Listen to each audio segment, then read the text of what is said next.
I'm Michael, I'm 32, and I discovered my family was secretly planning a luxury vacation using my life savings.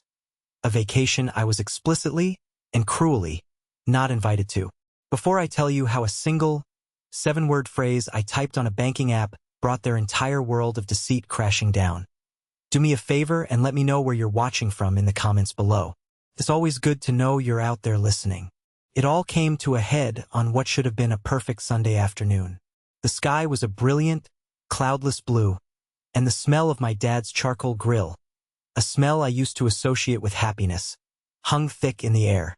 My mom, Eleanor, had called me a few days prior, her voice coated in that syrupy sweet tone she reserves for when she wants something. Just a small family get-together, honey. We miss you so much. It'll be just family. Family only. That phrase should have been a red flag the size of Texas. I see that now. I walked into the backyard of my childhood home, carrying a bottle of decent red wine as a peace offering. The first thing that hit me wasn't the heat from the grill, but the sudden, jarring silence. The usual hum of overlapping conversations. The laughter. It all just stopped. It died the moment my sneakers touched the grass. My dad, Richard, was at the grill, a king in his greasy apron. He gave me a nod so curt it was less a greeting and more of a dismissal. My older brother, James, leaned against the deck railing, a smirk playing on his lips as he took a slow sip of his beer. My younger sister, Victoria, didn't even try to hide it. Her phone was already out, angled perfectly to capture my awkward arrival. No doubt for a future social media post painting me as the villain of some story I didn't even know I was in. Everywhere I looked, it was the same. Aunts, uncles, cousins. The whole clan was there, and every single one of them wore the same cold, unwelcoming expression. I tried to break the spell. I offered to help my dad, who just grunted and turned his back to me. I tried to start a conversation with a cousin about her new car, and she gave me a one-word answer before suddenly needing to go check on something inside. It was like I was a ghost at my own family reunion. The tension was suffocating. Finally, at dinner, we were all crammed around the long picnic table.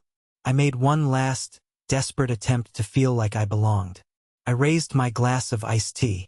Well, summer break is just around the corner, I said, forcing a smile. As a middle school English teacher, those 2 months of freedom are what get me through the year. I can't wait for a vacation. I think we could all use one. A few people shifted uncomfortably in their seats. Then my dad let out a short, barking laugh. It wasn't a sound of joy. It was a sound of derision. He pointed his plastic fork at me from across the table, a greasy sausage speared on the end. "That's just for family without you," he boomed, his voice loud enough for the neighbors to hear. The words hung in the humid air, sharp and ugly. For a beat, there was silence. Then James tittered. Victoria giggled, her hand covering her mouth in a fake gesture of politeness. Then, like a virus, the laughter spread around the table. It wasn't warm, shared laughter. It was cold, sharp, and pointed directly at me. They were all laughing. At me. My own family. I searched my mother's face, desperately looking for a defender, for an ally, for my mom. She just stared down at her potato salad, a tiny, almost imperceptible smile of satisfaction on her lips. She was in on it. Something inside me, something that had been bending for 32 years, finally snapped. I didn't yell. I didn't cry. I calmly placed my napkin on the table, pushed my chair back, and stood up. I looked directly at my father, my gaze steady. "I understand," I said. My voice was quiet, but it sliced through their laughter and silenced it instantly. Then I turned and walked away. I didn't run. I walked with my head held high, feeling 24 pairs of eyes on my back as I crossed the lawn, went down the driveway, and got into my car. As I pulled away from the curb, I glanced in the rearview mirror. They were all still watching me, a bizarre tableau of my life, frozen in a moment of casual cruelty. I didn't look back again. The drive home was a blur. The familiar streets of my hometown felt alien. My girlfriend, Olivia, the sanest and most wonderful part of my life, was waiting for me. She had gracefully bowed out of the family-only barbecue, sensing the trap I had blindly walked into. The moment I walked through the door, she knew. She didn't have to ask. The defeat must have been written all over my face. She just wrapped her arms around me, and for a few minutes, I just stood there, letting her warmth try to chase away the icy chill that had settled deep in my bones. That night, sleep was impossible. The sound of their laughter was on a loop in my head. For as long as I could remember, I had been the reliable one. Good old Michael, the responsible son, the one they called when the car broke down, when someone needed a few $100 to tide them over until payday, when a piece of furniture needed to be moved. I was a teacher. My salary wasn't going to make me rich, but I was stable. I paid my bills on time. I had a 401. I was responsible. And it was that responsibility they had weaponized against me for years. It started right after I landed my first real teaching job. My mother sat me down in the very kitchen I had just fled. I can still picture her, holding my hand between her two soft ones, her eyes wide and glistening with manufactured sincerity. "Michael, honey," she'd said, her voice a soft, concerned murmur. "Your father and we were just talking. We worry so much. Life is so unpredictable. What if there's an emergency? A leaky roof, a sudden medical bill. You know your father's health isn't what it used to be." She sighed dramatically. "It would give us such peace of mind to have a little safety net. A family emergency fund." She made it sound so loving, so prudent. A collective effort for the collective good. And me, the dutiful son desperate for their approval, I bought it hook, line, and sinker. I went to the bank the next day and opened a joint savings account. I was the primary account holder, the one whose salary would fund it, but she was on it too, just in case of an emergency. I set up an automatic transfer from my checking account, $200 a month. It wasn't a huge amount, but over the years it grew. It was my tangible proof that I was a good son, that I cared. It was my tribute payment to the family. Or so I told myself. The incident that truly set the stage for that disastrous barbecue, the spark that lit the fuse, had happened a month earlier. Olivia and I took a long weekend trip to Aspen. And when I say Aspen, I don't want you picturing champagne and ski chalets. I want you to picture my 10-year-old sedan straining up mountain roads, a tiny budget cabin that cost less per night than a motel, and a cooler in the back seat packed with sandwiches and granola bars. We hiked until our legs ached. We read books by a tiny electric fireplace, and we breathed in the crisp mountain air. It was for us, private. We posted nothing online. But privacy is a language my family refuses to learn. On our last night, we decided to celebrate.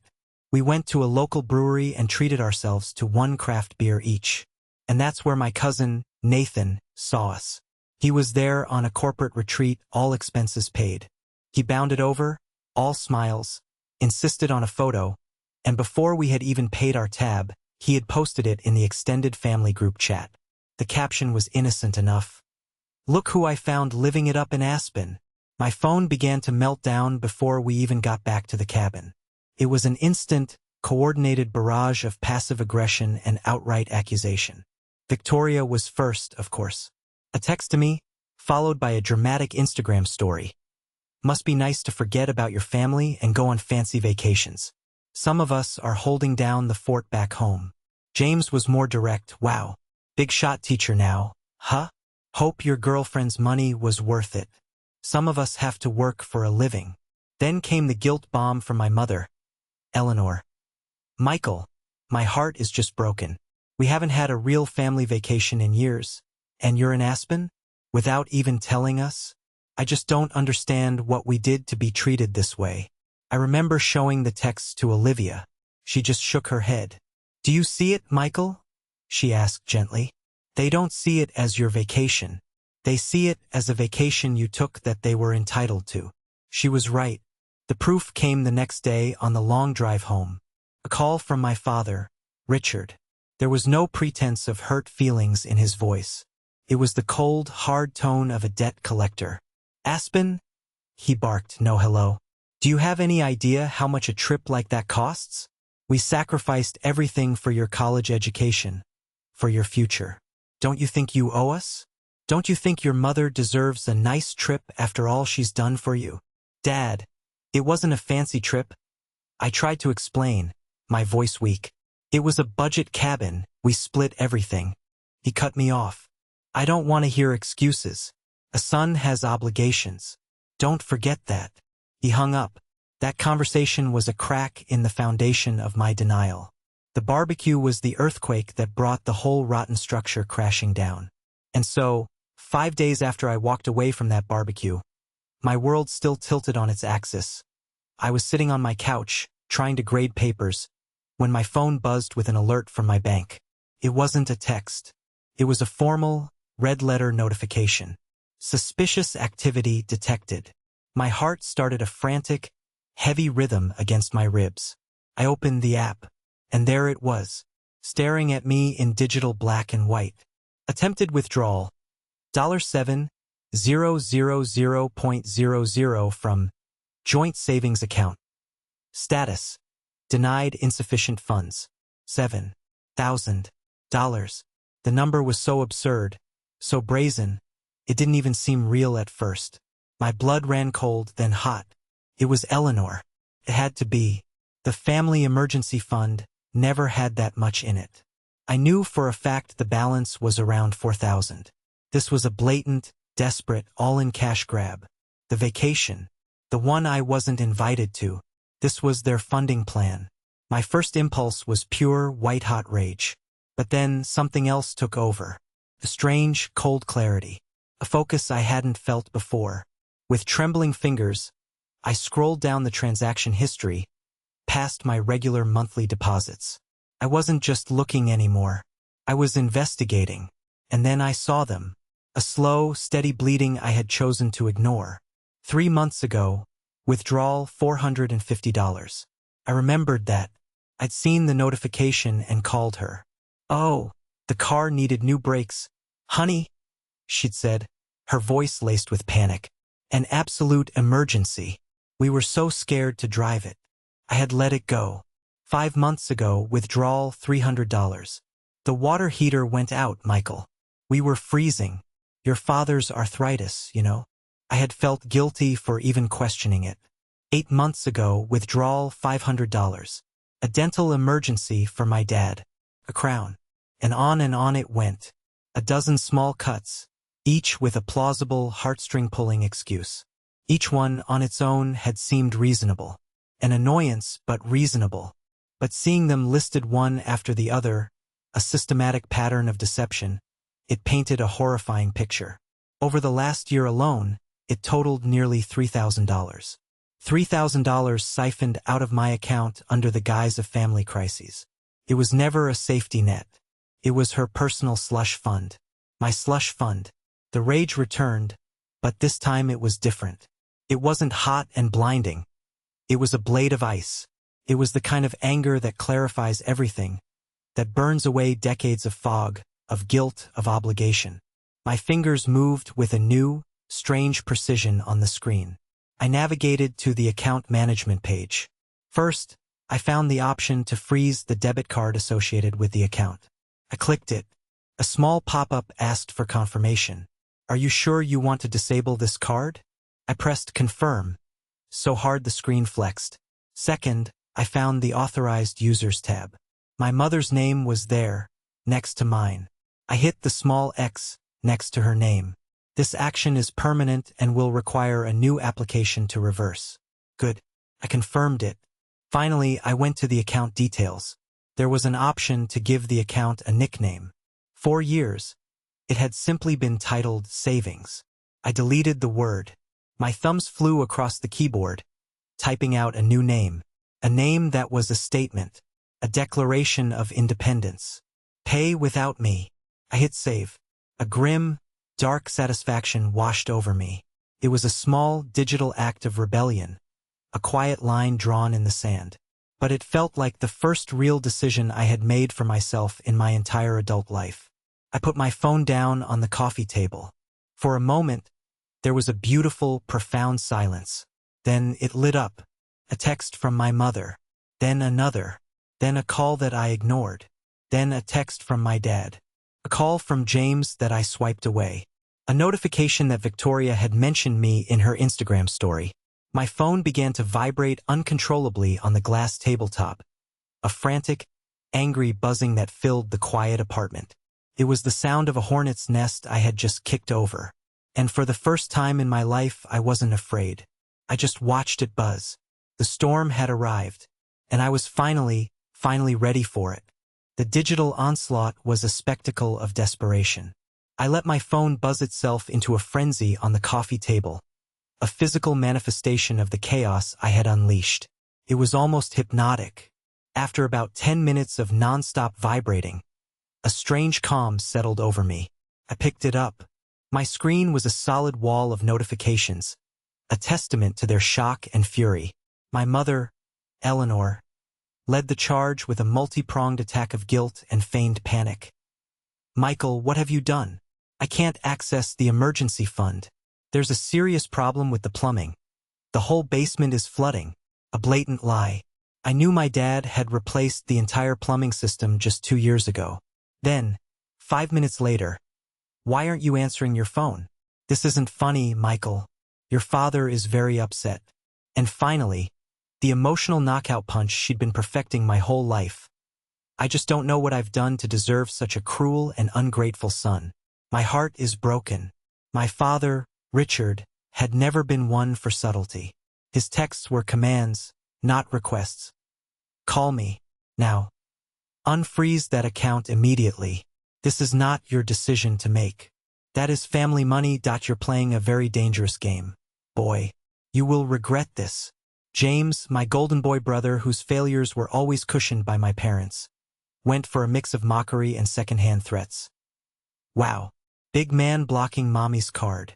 Real tough. Did your girlfriend tell you to do that? You have no idea what you just started. Dad's furious. You better fix this." Victoria, naturally, took the drama to her public stage. I clicked on her Instagram story. It was a boomerang video of a single tear rolling down her cheek, perfectly lit. The caption was a masterpiece of vague booking. "Just praying for my family tonight. So sad when someone you love turns out to be toxic and selfish and tries to tear everyone apart for money. Hashtag family over everything. Hashtag betrayal." The comments were already a flood of sympathy from her followers. "Stay strong, V. Cut that toxic person out of your life." They were defending her from a villain of her own creation. Me. I didn't reply to a single message. I didn't answer a single call. I just read. I took screenshots, and I let their panic fuel my newfound resolve. For every manipulative text, for every empty threat, another layer of the old, dutiful Michael peeled away, revealing something harder and colder underneath. The first direct attack, the one that proved this was escalating beyond family drama, came 2 days later. I was in the middle of a passionate discussion about symbolism in The Great Gatsby with my 8th graders when my classroom phone rang. The sound was jarring. It was the front office. "Mr. Bennett, Dr. Martinez would like to see you during your planning period." Dr. Martinez was my principal. He was a good man, a former Marine turned educator, fair and utterly professional. A summons to his office was never a casual event. A knot of anxiety, a familiar old friend, tightened in my stomach. I spent the rest of the class on autopilot, the dread growing with every tick of the clock. When I walked into his office, the look on his face confirmed my fears.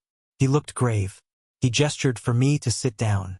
"Michael," he began, his voice low, "I received a disturbing phone call this morning."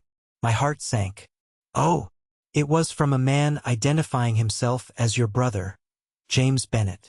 He paused, his eyes searching my face, trying to gauge my reaction. "He said he was deeply concerned about you." He used words like erratic and unstable. He claimed you're having some kind of mental breakdown and that he was seriously worried about your fitness to be in a classroom with children. The sheer, calculated malice of it stole my breath. This wasn't a panic text message. This was a premeditated strike at my livelihood. James was trying to get me fired, or suspended, or at the very least, to create a cloud of suspicion around me at the one place on earth I felt competent and respected. He was trying to burn down my entire life to force me back into my designated role as the family bank. Dr. Martinez, I said, my voice shaking, not with fear, but with a volcanic rage. That is a vicious, calculated lie. My family and I are having a severe disagreement over financial matters. This is their way of retaliating against me for cutting them off. He held up a hand, his expression softening slightly. I believe you, Michael. I've known you for 5 years. You're one of my best teachers. Your performance has been exemplary. But you need to understand how serious an accusation like this is. Legally, I have to document it. A formal concern has been raised by a family member. Creates a paper trail. This is a black mark, whether it's true or not. I walked out of his office feeling like I'd been physically assaulted. They weren't just trying to control me anymore. They were trying to destroy my reputation and my ability to earn a living. The gloves were off. That evening, the war came to my front door. Olivia and I had gone out for a quiet dinner at a cheap local Italian place. A desperate attempt to find a moment of normalcy in the swirling chaos. As we walked down the hallway to my apartment, laughing about something silly, I saw it. The door was ajar. Just a crack. But it was enough. I always double-checked the deadbolt. A cold dread, sharp and metallic, flooded my senses. Olivia grabbed my arm, her laughter dying in her throat. Michael, she whispered. I put a finger to my lips and pushed the door open slowly. And there they were, in my living room, as if they had every right to be there, as if they owned the place. My father, Richard, stood by my bookshelf, contemptuously flipping through a collection of poetry I loved. My mother, Eleanor, was sitting primly on my couch, dabbing at her dry eyes with a tissue, arranging her face into the perfect mask of a wronged matriarch. And James was standing over my small desk in the corner, holding a stack of my personal bank statements, a travel brochure for an expensive Hawaiian resort resting on top. For a long moment, I was too stunned to speak. It was such a profound, unthinkable violation. It short-circuited my brain. They had used the spare key, the one I'd given my mother years ago, for emergencies. This apparently qualified. James was the first to break the silence, a smug, triumphant look on his face. He waved my bank statements in the air like a trophy. Looking for this, Mikey? Trying to hide how much you really have from your own family. My father slammed the book shut, the sound like a gunshot in the small room. We came here to talk some sense into you, he growled, taking an intimidating step forward. This ridiculous stunt with the bank account ends tonight. You will apologize to your mother for the stress you've caused, and you will transfer the money for the vacation. The vacation? I heard myself say, my voice a hollow, disbelieving echo. The one in this brochure? The one I'm not invited to? You break into my home to demand I pay for a trip you're taking without me. Eleanor let out a theatrical sob, the sound perfectly calibrated for maximum effect. Break in? How can you say that? This is a family matter. We were worried sick. Your brother told us you weren't well. We came to help you. It was then that Olivia, who had been standing silently beside me, her shock turning to anger, found her voice. Help? She said, her tone dripping with disbelief. Going through his private mail? Planning a trip with his money? That's not help. This is an ambush. You have no right to be here. My mother's crocodile tears vanished in an instant.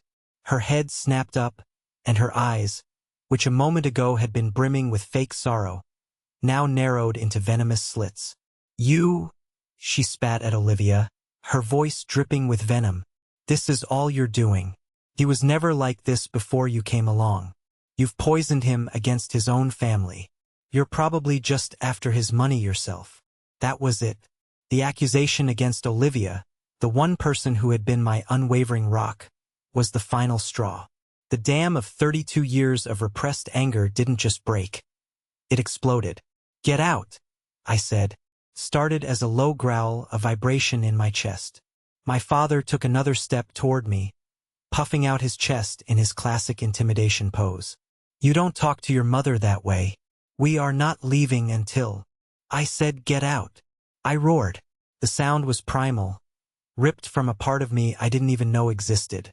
It shocked them. It even shocked me.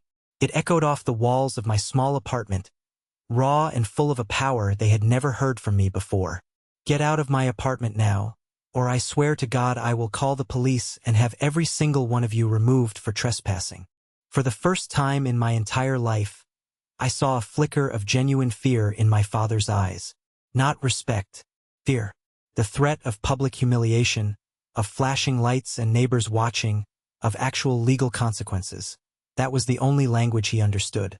He looked at James, then at Eleanor, his bluster deflating. Without another word, he turned and stomped out the door. James, looking furious but defeated, threw my papers down on the desk and shouldered past me in the doorway, bumping me intentionally. Eleanor was the last to leave. She paused directly in front of me, her face a mask of Shakespearean tragedy. "I hope you're happy, Michael," she whispered, her voice breaking with practiced sorrow. "You've just destroyed this family. You'll be all alone."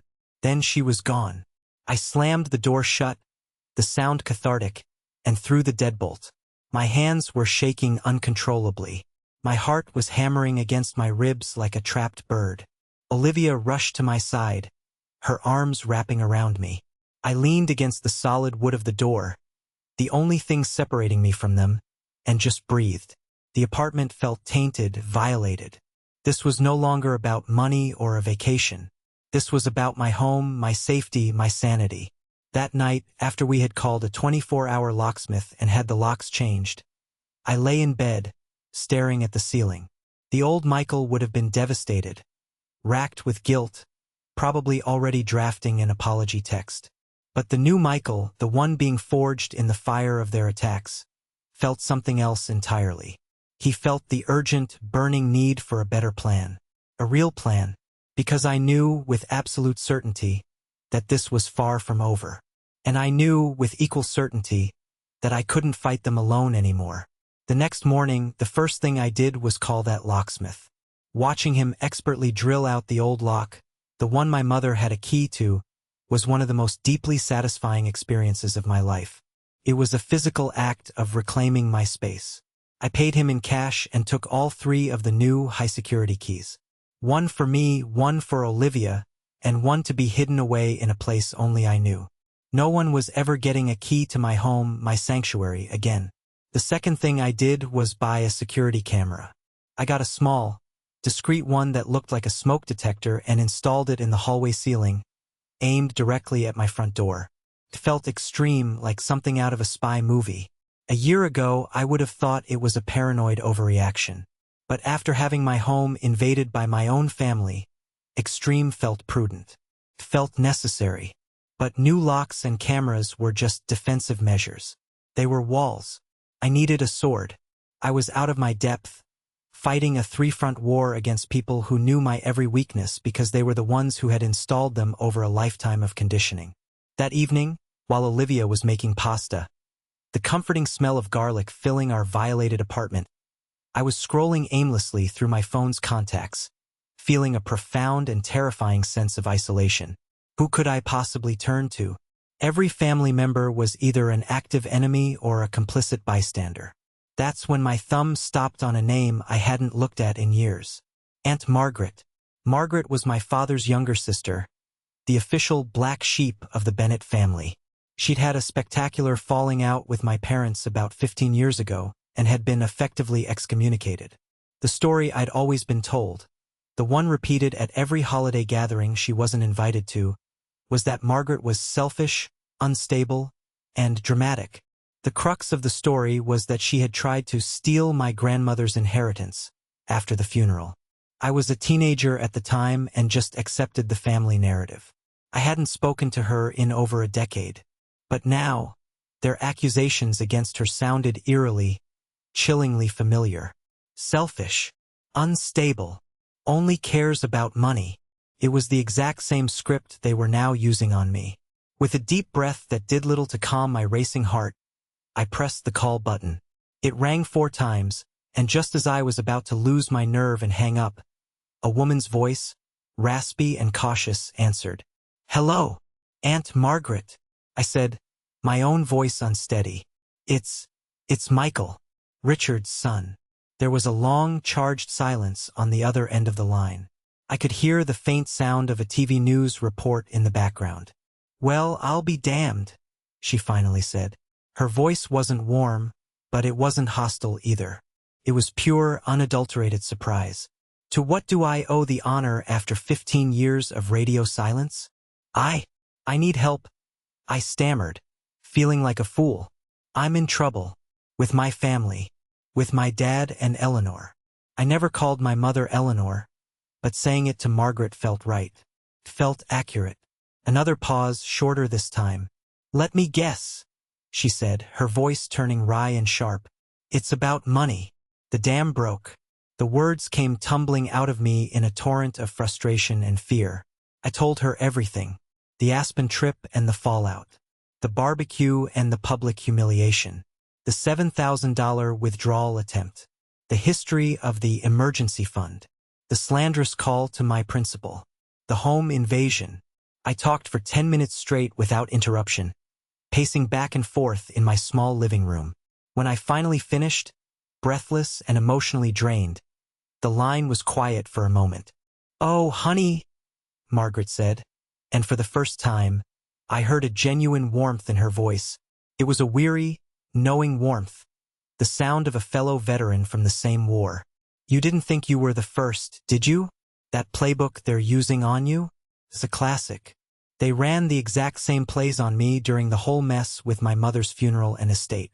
They accused me of trying to steal the inheritance when all I was trying to do was make sure Mom's final wishes were respected in her will, which meant some of the money went to a charity she loved instead of all of it going into your father's pocket." Hearing her say it, hearing my experience validated by someone who had survived the same thing, was like a pressure valve being released in my chest. I wasn't crazy. I wasn't being overly dramatic. This was real. "They won't stop, Michael," she said, her voice turning hard and serious. "They don't know how. They'll escalate until they either break you or you make them stop for good. And listen to me. You cannot fight them with emotion. They feed on your guilt and your anger. You have to fight them with facts. Cold, hard, undeniable facts. Document everything. Every text, every email. Write down every conversation right after it happens. Record them if you can. It's the only language they respect, not because they care about the truth, but because they are terrified of it being exposed." "I don't know how," I confessed, my voice small. "I'm a teacher. I'm not a fighter." "You'll learn," she said simply. "And you won't be alone. I have a friend. Her name is Claire. Claire Davies. She's a lawyer. A damn shark in a sensible blazer. She specializes in family law, messy divorces, custody battles, estate disputes. She knows how to deal with pathological manipulators because she's seen them all. Let me give her a call, tell her your story, and see if she'll talk to you. Pro bono for the initial consultation. Call it a family discount." The next day, I was sitting in a polished downtown law office that smelled of leather and success. I was across a large, imposing mahogany desk from Claire. She was in her 50s, with sharp, intelligent eyes and an air of no-nonsense competence that was incredibly reassuring. I told her the entire story again, but this time, it was more structured, less emotional. She listened intently, asking clarifying questions and taking meticulous notes on a yellow legal pad. When I was done, she steepled her fingers and looked at me for a long moment. "Okay," she said, her voice calm and measured. "From a legal standpoint, you are standing on very solid ground. The systematic withdrawals are a clear breach of fiduciary duty, which we can argue constitutes civil theft. The entry into your home is criminal trespassing, regardless of whether they had a key they were not authorized to use in that manner. The call to your principal is slander per se, as it directly attacks your professional competence. You have a case, a strong one." She leaned forward. "But a messy family lawsuit can drag on for years. It's expensive and it will drain you emotionally. So our first goal isn't to sue. Our first goal is to build an impenetrable fortress of evidence around you. We're going to create a package so damning that if they escalate this any further, we can shut them down decisively and permanently, without ever needing to see the inside of a courtroom. Our goal is deterrence through overwhelming force. She laid out the plan. I would forward her every piece of digital communication. I would write a detailed, dated timeline of every significant event. We would get a sworn affidavit from Olivia about the home invasion. The security camera, she said, was a brilliant move. The best evidence, Claire noted with a thin, predatory smile, is the kind your opponents provide themselves without even knowing it. I walked out of her office an hour later feeling a sense of power I had never experienced before. It wasn't the hot, angry power of rebellion. It was the quiet, steady, ice-cold power of having a strategy, a plan, and a professional shark on my side. The game had changed. I wasn't just reacting to their attacks anymore. I was building a case, and I had a sinking, yet oddly satisfying, feeling that my family was about to give me all the evidence I would ever need. The next escalation came, as Claire had predicted, from the flank. Victoria, having failed to get a sufficient reaction with her vague social media posts, decided to make her attack official. She went for the jugular. I got another call to Dr. Martinez's office. This time, he didn't look grave. He looked utterly exasperated and deeply apologetic. In his hand was a sheaf of papers, stapled together. "Michael," he said, sliding them across his polished desk. "This arrived by certified mail this morning. It's a formal complaint to the school board. From your sister, Victoria Bennett." I picked up the papers. My hands were surprisingly steady. It was a 5-page work of pure fiction, a masterfully crafted narrative of my supposed descent into madness. She detailed my alarming emotional instability, my increasingly erratic behavior, and my hostile tendencies. She twisted every event to fit her narrative. Our modest Aspen trip was described as me flaunting a sudden influx of mysterious wealth while his elderly parents struggle. Me blocking the bank account was a cruel and sudden act of financial abandonment. She had even included screenshots of text messages, but they were so cleverly cropped and edited that they removed all context, making my reasonable responses look like unhinged, aggressive tirades. The letter culminated in a paragraph of pure, calculated poison, where she claimed she was deeply concerned that my severe personal turmoil was creating an unsafe and volatile learning environment for my students. Under district policy, Dr. Martinez said, rubbing his temples as if trying to ward off a migraine, I have to submit this to human resources. It's completely out of my hands. They'll have to open a formal inquiry. It means, and I am so sorry about this, a temporary observation period. Another teacher will have to sit in on your classes for a few weeks. Even though I knew something like this was coming, it felt like a physical blow. They were bringing their toxicity into my sanctuary. My classroom, the one place I felt wholly myself, was now a crime scene, and I was the suspect. They were using the very system designed to protect children as a weapon to control me. I thanked Dr. Martinez for his support, walked back to my empty classroom, and immediately scanned and emailed the entire complaint to Claire. Her reply came back in less than 15 minutes. Excellent. This is better than I hoped for. A formal, documented, and mailed complaint is a gift. It's traceable, it's on the record, and it is pure, actionable slander. We can and will use this against her. Her confidence was a lifeline in a churning sea of anxiety. But the real breakthrough, the piece of evidence that would pivot the entire conflict from a defense to an all-out assault, came from the most unexpected source. It was a Tuesday night. I was at home, hunched over my laptop, meticulously compiling my timeline for Claire, when my phone buzzed. A blocked number. My first instinct was to ignore it, assuming it was one of my family members trying a new tactic. But something made me answer. "Hello," I said, my voice cautious. "Michael." The voice on the other end was a frantic, hushed whisper, so quiet I could barely hear it. "It's me, Peter. Peter, my younger brother, the quiet one, the one who always just faded into the background, his head down, trying to avoid the drama. He had been at the barbecue, laughing along with the others. Peter? What's going on? Why are you calling from a blocked number? I can't talk long, he whispered, and I could hear the sound of a door closing softly in the background. They'd literally kill me if they knew I was calling you. Listen, you have to know what's really happening. What are you talking about? It's about James, he said, his voice cracking with a fear that was palpable even through the phone. His real estate business. It's not just struggling. It's a complete failure. He's been trying to flip houses and he's deep in debt. He owes some very serious people a lot of money. Dad and Mom are trying to bail him out. That vacation, the $7,000, none of it was for a trip. It was all for James. It was a down payment on his debt. Clicked into place with a sickening thud. The desperation, the insane escalation, the willingness to burn my life to the ground. It was all to save the golden child from the consequences of his own failures. But that's not all. Peter rushed on, his voice tight with panic.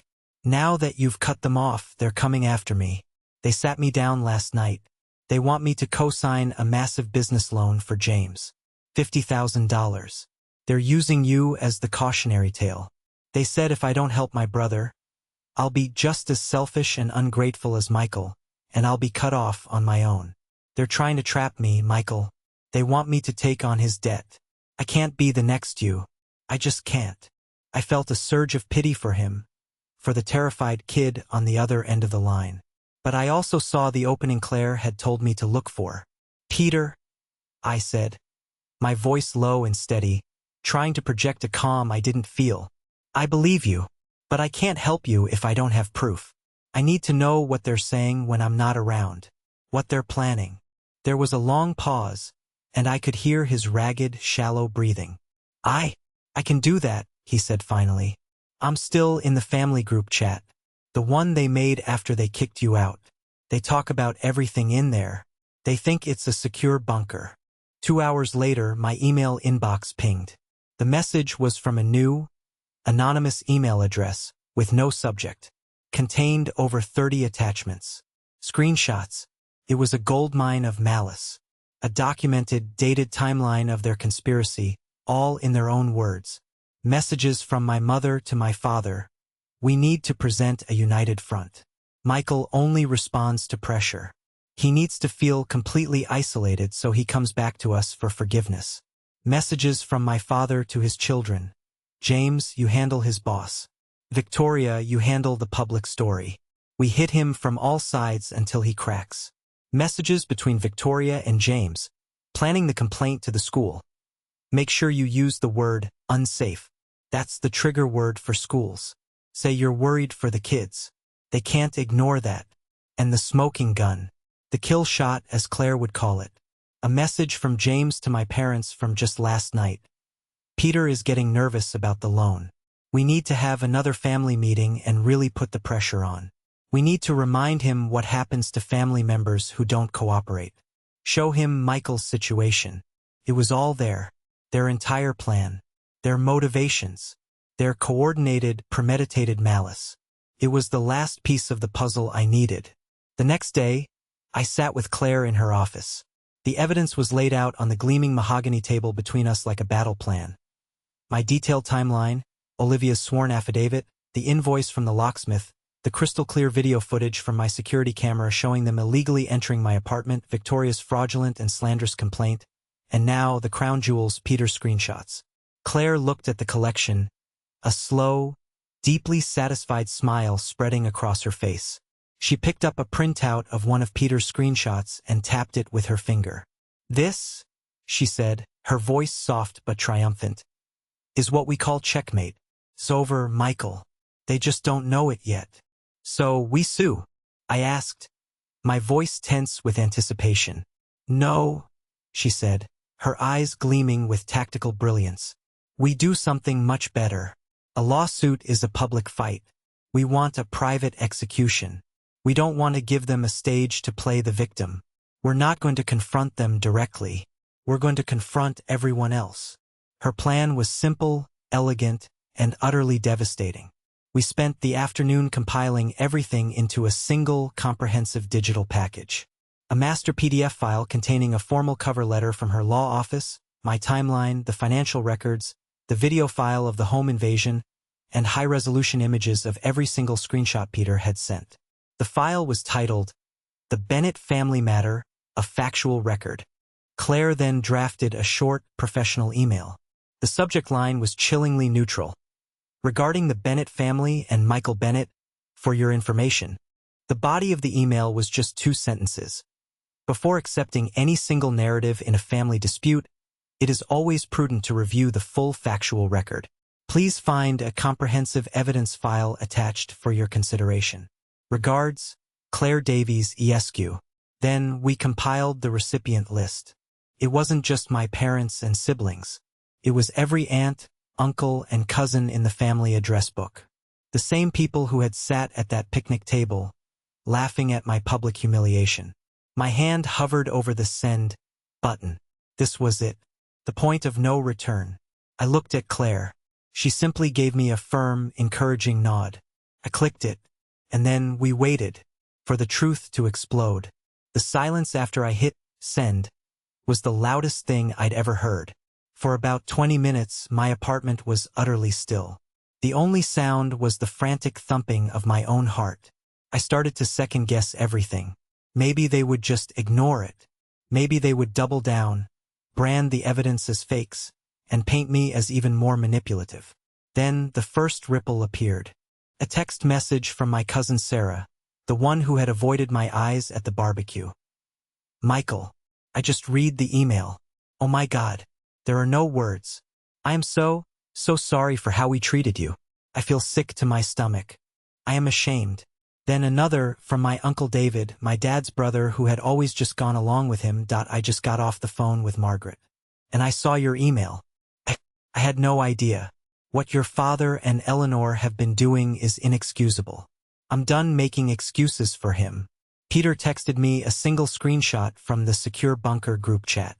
It was pure, unadulterated chaos. Dozens of messages were firing off at once. "What the hell is this? Richard, you need to explain these text messages now. Eleanor, you told me Michael cut you off for no reason. You were stealing from him.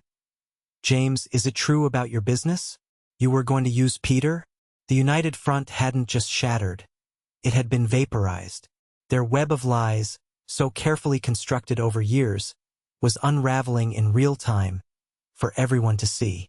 The official fallout was even swifter. The very next morning, Claire, as promised, forwarded the entire evidence package to Dr. Martinez and the head of the school district's HR department, with a cover letter noting that this was the evidence behind the malicious and slanderous complaint filed by my sister. By noon, I received an official email from HR. The inquiry into my conduct was officially closed. The complaint filed by Victoria Bennett was deemed frivolous, malicious, and filed in bad faith. The email ended with a formal apology for any distress the process had caused. A few minutes later, Dr. Martinez called me personally. "The matter is completely resolved, Michael," he said, and I could hear the profound relief in his voice. "And for what it's worth, I've never seen anything like it. You handled an impossible situation with incredible integrity and strength. We are lucky to have you." Hearing those words, that professional vindication, felt like the first clean breath of air after months of suffocating in their smog of lies. But I knew it wasn't truly over. Not yet. The email had been a strategic airstrike, but I needed a final, ground-level confirmation of victory. I needed closure. I needed to be the one to end it face-to-face. I didn't have to wait long.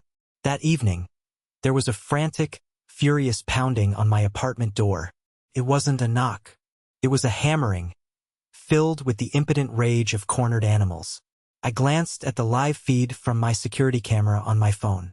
There they were, clustered outside my door like a pack of wolves. My father, my mother, and James. Their faces were contorted with a fury I had never seen before. It wasn't the confident anger of power.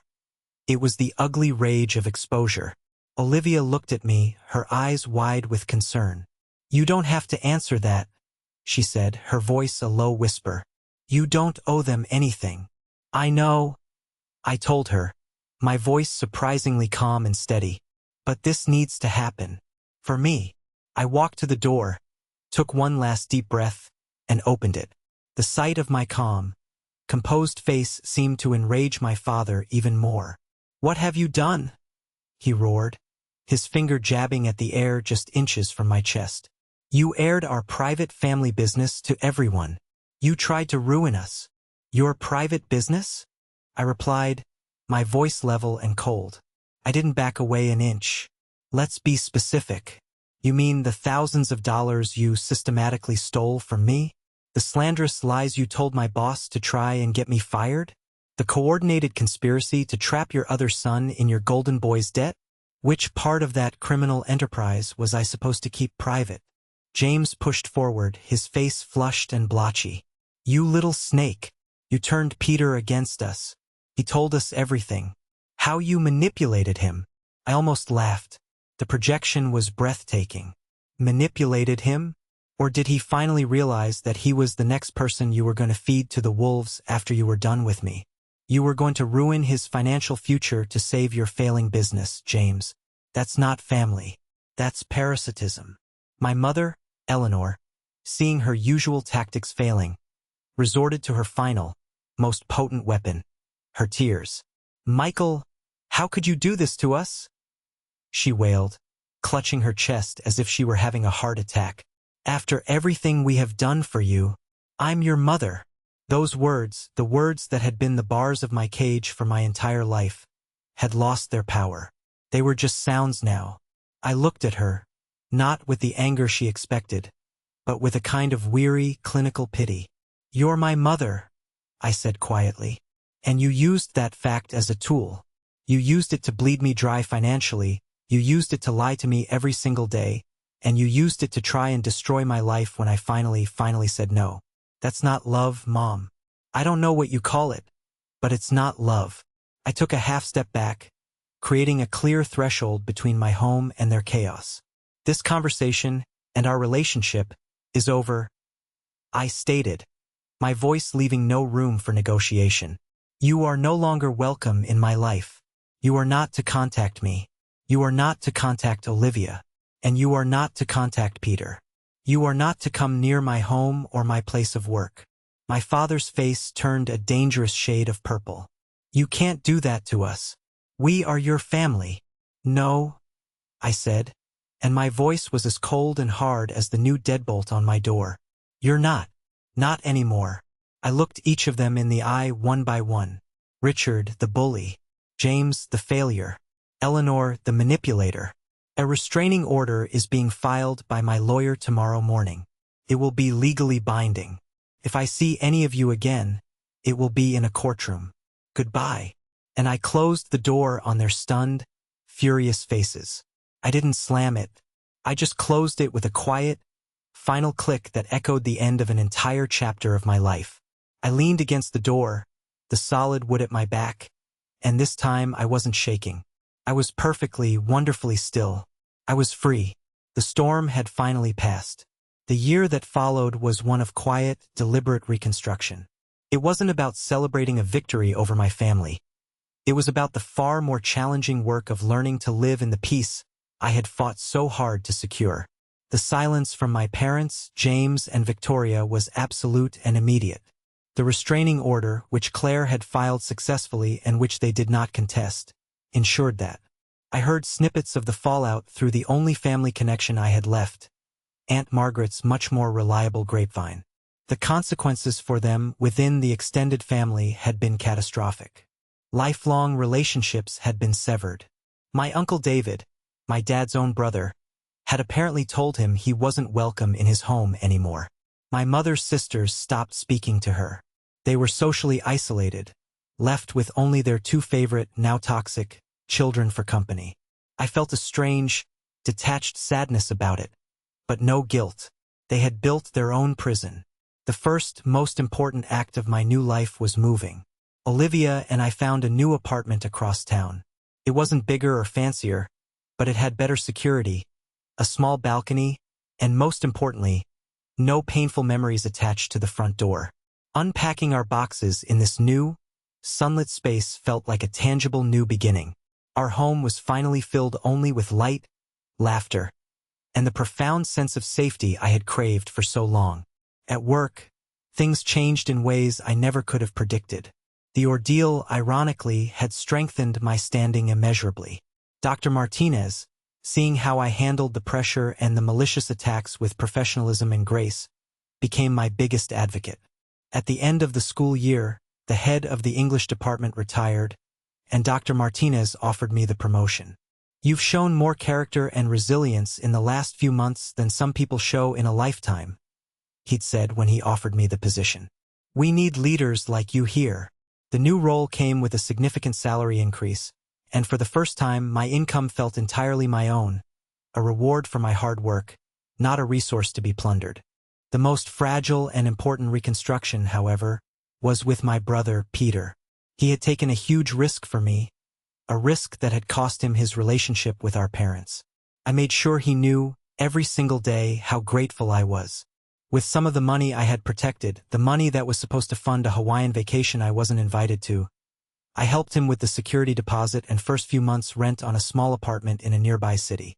It was his escape hatch. It allowed him to get out from under my parents' roof and their suffocating financial and emotional control. Our relationship, which had always been distant and defined by our roles in the family drama, began to truly form for the first time.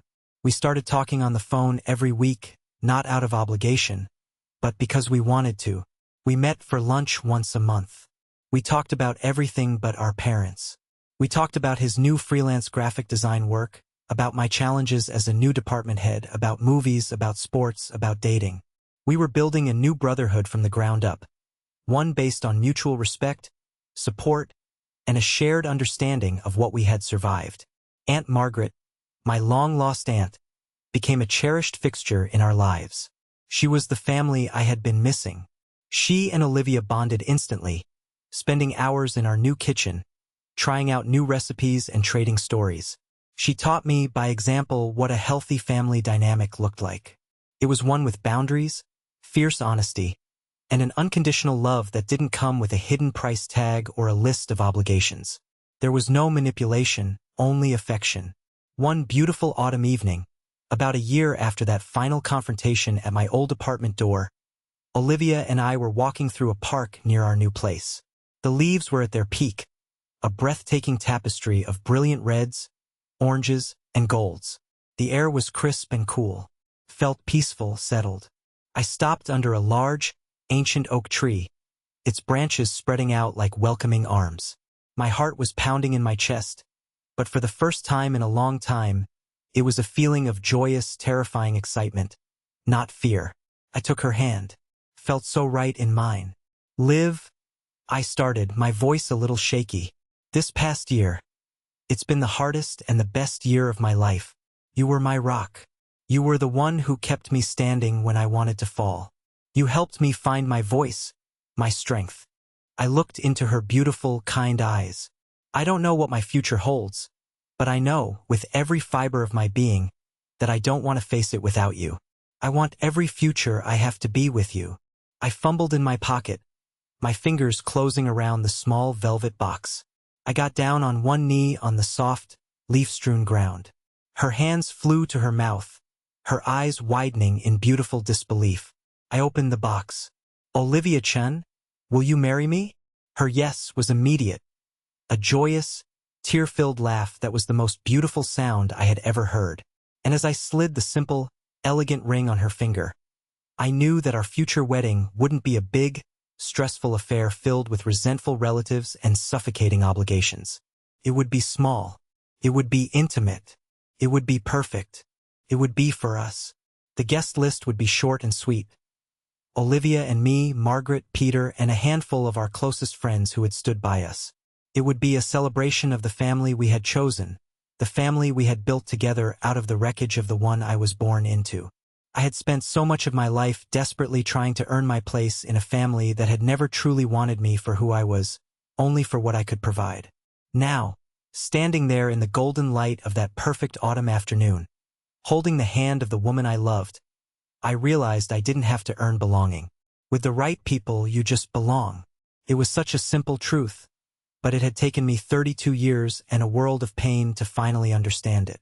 I wasn't just surviving anymore. I was finally, truly beginning to live. A couple of weeks ago, a single letter arrived in our mailbox that stood out from the usual collection of bills and junk mail. It was a thick, cream-colored envelope. The handwriting on the front, an elegant, looping script that I could recognize from across a room, was my mother's. For a fleeting second, my heart did a familiar stutter step in my chest. Old habits, old wounds, they die hard. Olivia saw me standing in our entryway, just looking at it, a ghost from the past sitting on our kitchen counter. "You don't have to read that, you know?" she said softly from the living room, her voice full of understanding. "I know," I replied, running my thumb over my own name, written in her perfect cursive. "But I think I need to, just to be sure." I slit the envelope open with a kitchen knife. The letter inside was 4 pages long, front and back. It wasn't a letter of apology. It wasn't an olive branch. I don't know what I expected, but it wasn't this. It was a long, rambling, self-pitying narrative of her profound sorrow. It was a masterpiece of manipulation, a final, desperate attempt to rewrite history. She wrote about how I had broken her heart, how my father's health had taken a turn for the worse because of the unbearable stress I had caused. She wrote about how James was still struggling to get his business off the ground because his family had abandoned him in his time of need. She wrote about how Victoria was just a sensitive soul who was misunderstood. She painted a picture of a family in ruins and laid the blame for every single brick of it squarely at my feet. The letter culminated in a final, pathetic plea. "It's not too late to fix this, Michael. We can be a family again. Your father and I, we are ready to forgive you.